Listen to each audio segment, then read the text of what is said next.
ഗജാനനം ഭൂതഗണാതിസേവിതം കപിത്ഥജംബൂഫലസാരഭക്ഷിതം ഉമാസുതം ശോകവിനാശകാരണം നമാമി വിഘ്നേശ്വരപാദപങ്കജം.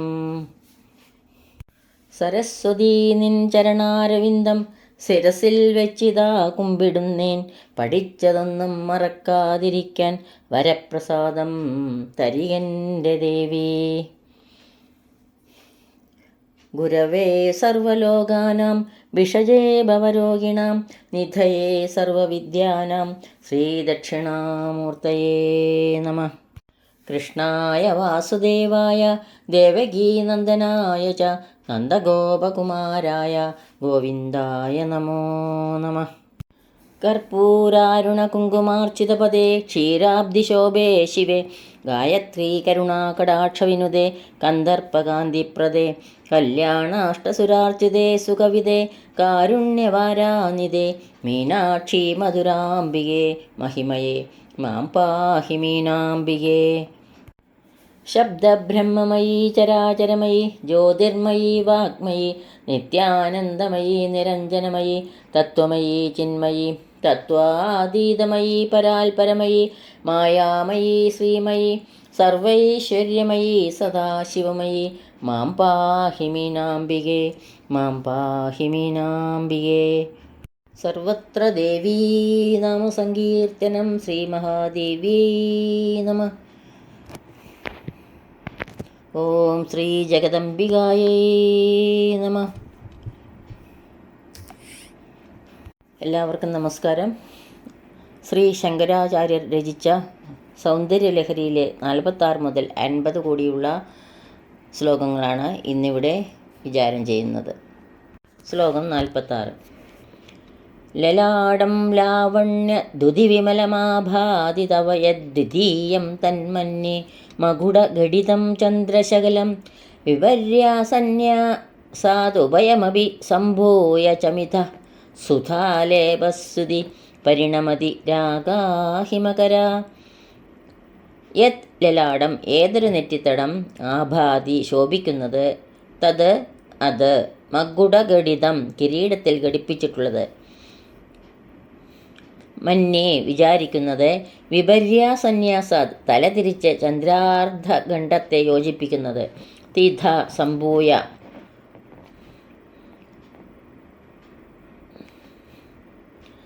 തിഥ സംഭൂയ ച പരസ്പരം ചേർന്നിട്ട് സുധാലേപസ്സുതി അമൃതരസമൊഴുകുന്ന പരിണമതി പരിണമിക്കുന്നു രാഗാഹിമകര പൂർണ്ണചന്ദ്രനാക്കപ്പെട്ട ഉഭയകാന്തി രണ്ടും കൂടി. അല്ലയോ നാദസ്വരൂപിണി, സൗന്ദര്യമാകുന്ന ചന്ദ്രികയാൽ ഏറ്റവും നിർമ്മലമായി ശോഭിക്കുന്ന നിന്തിരുവടിയുടെ നെറ്റിത്തടം കാണുമ്പോൾ നിന്തിരുവടിയുടെ തന്നെ കിരീടത്തിൽ ചാർത്തിയിരിക്കുന്ന രണ്ടാമതൊരു ചന്ദ്രഖണ്ഡം എന്ന് ഞാൻ ശങ്കിക്കുന്നു. കിരീടത്തിൽ ശോഭിക്കുന്ന ഊർധ്വാഗ്രമായ ചന്ദ്രഖണ്ഡവും തിരുനെറ്റിയാവുന്ന അധോമുഖമായ ചന്ദ്രഖണ്ഡവും എന്ന 2 ചന്ദ്രാർദ്ധ ഖണ്ഡത്തെ മറിച്ചു വെച്ച് ചേർത്ത് വെച്ചാൽ രണ്ടും കൂടിച്ചേർന്ന് അമൃതരസം നിറഞ്ഞതായ ഒരു പൂർണ്ണചന്ദ്രനായി പ്രകടമാകുന്നു.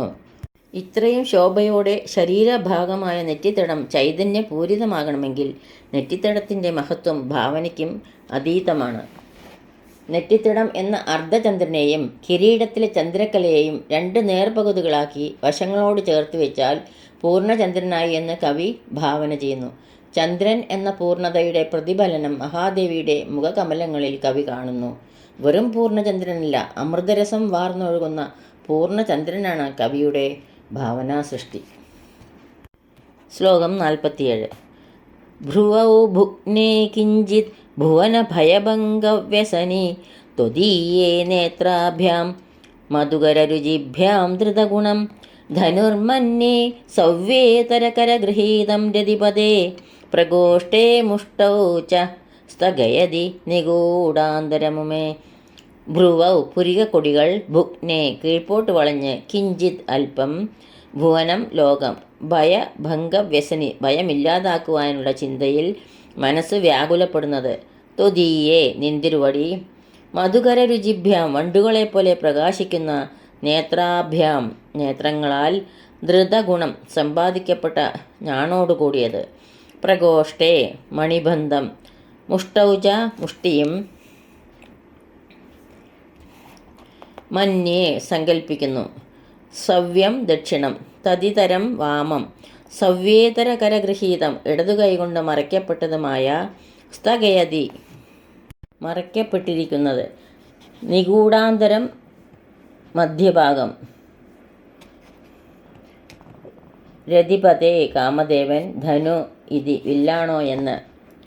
അല്ലയോ സർവഭയനിവാരിണി, ലോകത്തിൻ്റെ സർവഭയത്തെയും ഇല്ലാതാക്കുവാനുള്ള വ്യഗ്രതയിൽ വ്യാകുലപ്പെട്ടിരിക്കുന്ന ദേവി, നിന്തിരുവടിയുടെ അല്പം വളഞ്ഞ പുരിക കൊടികൾ കാമദേവൻ കയ്യിൽ പിടിച്ചിരിക്കുന്ന വില്ലാണെന്ന് ഞാൻ ശങ്കിക്കുന്നു. ഈ പുരികങ്ങൾ വണ്ടുകളെപ്പോലെ പ്രകാശിക്കുന്ന കണ്ണുകളാകുന്ന ഞാൻ പൂട്ടിയതാണ്. ഞാൻ കുലച്ചു നിൽക്കുന്ന വലത്തെ കൈയിലും ധനുസ് പിടിച്ചിരിക്കുന്ന ഇടത്തെ കൈയിലും. ഇടതു കൈകൊണ്ട് പിടിച്ചിരിക്കുന്നതിനാൽ മണിബന്ധവും മുഷ്ടി കൊണ്ട് ധനുസിൻ്റെ മധ്യഭാഗവും മറഞ്ഞിരിക്കുന്നു. അതിനാൽ മധ്യഭാഗം നിഗൂഢമാണ് എന്ന് ഞാൻ ഭാവന ചെയ്യുന്നു.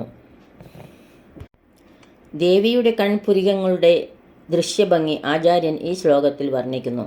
സർവജീവി വർഗത്തിൻ്റെയും ഭയത്തെ ഉന്മൂലനം പ്രാപ്തമായതാണ് ദേവിയുടെ കൺപുരികങ്ങൾ. സംരക്ഷകന്റെ ലക്ഷണം ആയുധത്തോടു കൂടിയതാണ്. ഈ ശ്ലോകത്തിൽ ദേവിയുടെ പുരികക്കുടിയെ വില്ലുമായി കവി സാദൃശ്യപ്പെടുത്തുന്നു. കാമദേവന്റെ വില്ലായി ദേവിയുടെ കണ്ണുകളെയും പുരികത്തെയും ഉപമിക്കുന്നു. കാമദേവന്റെ വില്ലിൻ്റെ ഞാൻ വണ്ടുകളുടെ നിരകൾ എന്നാണ് പുരാണപ്രസിദ്ധം. ഇവിടെ ദേവിയുടെ കണ്ണുകൾ രണ്ടും വണ്ടുകൾക്ക് സമമായി വില്ലിൻ്റെ ഞാണായി ഭവിച്ചിരിക്കുന്നു.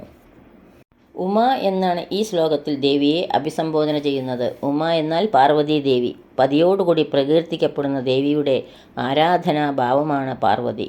പതിസമേതനായി ഭുവനത്തിൻ്റെ ഭയത്തെ നശിപ്പിക്കുന്ന ദേവീഭാവത്തെ ആചാര്യൻ ഈ ശ്ലോകത്തിൽ പ്രകീർത്തിക്കുന്നു. ശ്ലോകം 48.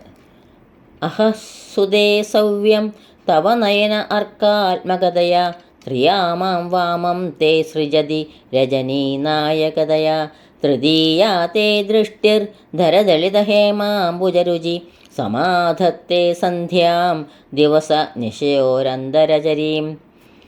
സവ്യം വലത്തെ, അർക്കാത്മകതയാ സൂര്യസ്വരൂപം ആയിരിക്കുന്നത് അഹസിനെ സുതേ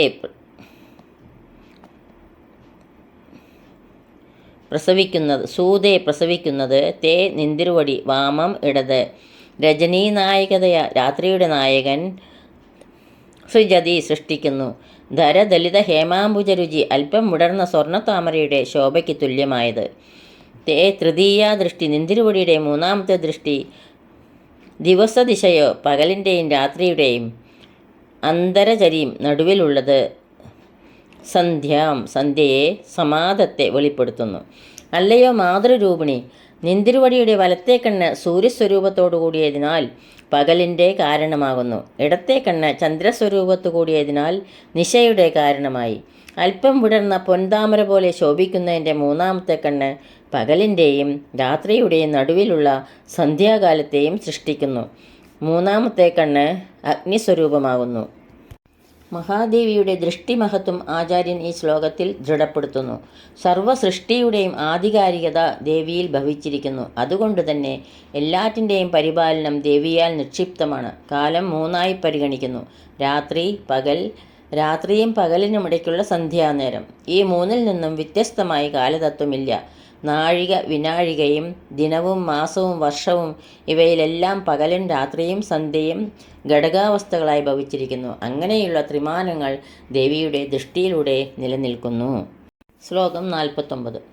വിശാലാ കല്യാണി സ്ഫുടരുചിരയോധ്യ കുവലയൈ കൃപാധാരാധാര കിമപി മധുരാ ഭോഗവതിക അവന്തി ദൃഷ്ടിസ്തേ ബഹുനഗരവിസ്താരവിജയ ധ്രുവം തന്നാമ വ്യവഹരണയോഗ്യാ വിജയതേ.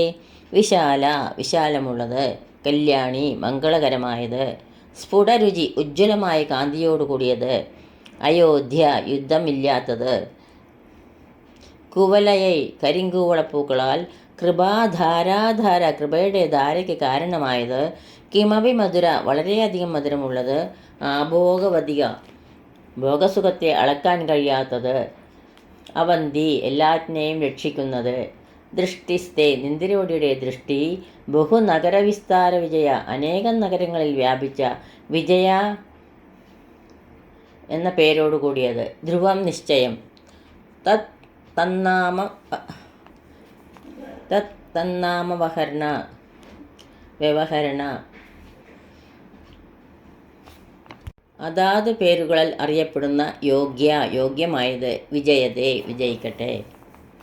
അല്ലയോ ജ്യോതിർമയി, നിന്തിരുവടിയുടെ ദൃഷ്ടി വ്യാപിക്കപ്പെട്ടതിനാൽ വിശാലയും മംഗളദായകമാകയാൽ കല്യാണിയും കരിങ്കൂവളത്തിൻ്റെ ഭംഗിയെയും ജയിക്കുന്നതുകൊണ്ട് അയോധ്യ എന്നും, കൃപ ചൊരിയുന്നതിനാൽ ധാര എന്നും, നിർവചിക്കാൻ കഴിയാത്ത മാധുര്യമുള്ളതിനാൽ മധുര എന്നും, അത്യാഭോഗമുള്ളതിനാൽ ഭോഗവതിക എന്നും, സർവ്വതിനെയും രക്ഷിക്കുന്നതിനാൽ അവന്തി എന്നും, അനേകം നഗരങ്ങളിൽ വിജയിച്ചരുളുന്നതുകൊണ്ട് വിജയ എന്നും, ഈ വിധം ഓരോ നഗരത്തിൻ്റെയും പേരിൻ്റെ രൂപത്തിൽ വിജയിച്ചരുളുന്നു എന്നതാണ് യാഥാർത്ഥ്യം. ശ്ലോകം 50. കവീനാം സന്ദർഭസ്തബകമകരന്തൈകരസികം കടാക്ഷവ്യാക്ഷേപ ഭ്രമരകളഭൗ കർണയുഗളം അമുഞ്ചന്തൗ ദൃഷ്ടൗ തവ നവരസാസ്വാദതരളാം അസൂയാ സംസർഗാദളികനയനം കിഞ്ചിതരുണം. കവീനാം കവിശ്രേഷ്ഠർ, സന്ദർഭസ്തബകമകരന്തൈകരസികം സന്ദർഭോചിതമായി പൂങ്കുലയിൽ നിന്നൊഴുകുന്ന വാക്കുകളാവുന്ന തേൻ ഉണ്ണുന്നതിൽ മാത്രം അത്യന്തം താല്പര്യത്തോടു കൂടിയത്. കർണയുഗളൻ, 2 ചെവികൾ. കടാക്ഷ വ്യാക്ഷേപ ഭ്രമര കളഭവ്, കടാക്ഷം എന്ന് തോന്നിക്കുന്ന 2 ചെറുവണ്ടുകൾ. നവരസാസ്വാദതരളോ, നവരസങ്ങളെ ആസ്വദിക്കുന്നതിൽ ആസക്തിയോട് കൂടിയത്. അമുഞ്ചന്തൗ, അകന്നിരിക്കാൻ കഴിയാത്തത്. ദൃഷ്ട്വ, കണ്ടിട്ട്. അസൂയാ സംസർഗാദത്, അസൂയ ബാധിച്ചതു കാരണം. അളിക നയനം, നെറ്റിത്തടത്തിലുള്ള 3-ാം കണ്ണ്. കിഞ്ചിത്, അല്പം. അരുണം, രക്തവർണ്ണത്തോടു കൂടിയത്. അല്ലയോ സർവജ്ഞാനമയി, പൂങ്കുലയിലെ പൂന്തേൻ ആസ്വദിക്കുന്നത് പോലെ കവിശ്രേഷ്ഠരുടെ കാവ്യങ്ങൾ മാത്രം രസിക്കുന്നതിൽ മുഴുകിയതാണ് നിന്തിരുവടിയുടെ 2 കർണങ്ങൾ. നവരസങ്ങൾ മാത്രം ആസ്വദിക്കുന്നതിൽ തൽപരങ്ങളായ നിന്തിരുവടിയുടെ 2 കണ്ണുകൾ ആകുന്ന ചെറുവണ്ടുകൾ 2 കർണങ്ങളെ വിട്ടുപിരിയാതെ വർത്തിക്കുന്നു. അത് കണ്ടിട്ട് അസൂയ ബാധിച്ച നിന്തിരുവടിയുടെ നെറ്റിത്തടത്തിലുള്ള 3-ാം കണ്ണ് അല്പം അരുണവർണ്ണമായിരിക്കുന്നു. ഇതോടുകൂടി 50-ാം ശ്ലോകം ഇവിടെ പൂർണ്ണമാവുന്നു. സർവത്ര ദേവീ നാമ സങ്കീർത്തനം. ശ്രീ മഹാദേവ്യൈ നമഃ. ഓം ശ്രീ ജഗദംബികായൈ നമഃ. യദക്ഷരപദഭ്രഷ്ടം മാത്രാഹീനം ത്വയേദ്ഭവേത് തത്സർവം ക്ഷമ്യതാം ദേവി നാരായണി നമോസ്തുതേ. കായേന വാചാ മനസേന്ദ്രിയൈർവാ ബുദ്ധ്യാത്മനാ വാത് പ്രകൃതേ സ്വഭാവാത് കരോമി യദ്യത് സകലം പരസ്മൈ നാരായണായേതി സമർപ്പയാമി. സർവം നാരായണായേതി സമർപ്പയാമി. സ്വസ്തി പ്രജാഭ്യഃ പരിപാലയന്താം ന്യായേന മാർഗേണ മഹീം മഹീഷാ. ഗോബ്രാഹ്മണേഭ്യഃ ശുഭമസ്തു നിത്യം. ലോകാഃ സമസ്താഃ സുഖിനോ ഭവന്തു. ലോകാഃ സമസ്താഃ സുഖിനോ ഭവന്തു. എല്ലാവർക്കും ശാന്തിയും സമാധാനവും ദേവിയുടെ കൃപാകടാക്ഷവും ഉണ്ടാകട്ടെ എന്ന് പ്രാർത്ഥിക്കുന്നു. സർവത്ര ദേവീ നാമ സങ്കീർത്തനം. ശ്രീ മഹാദേവ്യൈ നമഃ. ഓം ശ്രീ ജഗദംബികായൈ നമഃ.